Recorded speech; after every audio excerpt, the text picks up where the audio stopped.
สบายดีคิวฮะเข้าไปเรียนใช้มันมาหน้าแหกฮะมาหน้าแหกมาหน้าแหกอะ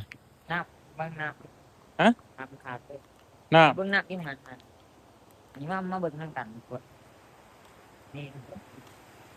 ำบ่โอ้มื้อนี้เบิ้งโอ้โทษงามแท้จกนี่กูเป็นยังหรอเออมึงมาแง่ฮะน้ำแห้งแต่มันตื้ออ๋อทุกคนพุ่นน่ะน้ำไหลผมแห้ง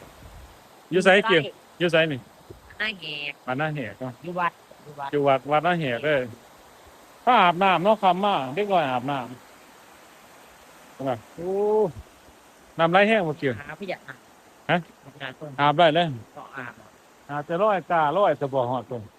เดือกโอ้มีป่าบ่หั่นเบิ่งเบิ่งมีป่าบ่ มีอะไรจ้ะบุรีเอาเบสมาโต ทุกคนมื้อนี้เฮาพา XQ มาดินบ้านนาแหเด้อทุกคนเด้อ นี่ระวังนะระวังโต๊ะของหั่นเด้อไม่ถึงรูด้วยอ่ะมาออกยับๆใกล้ไป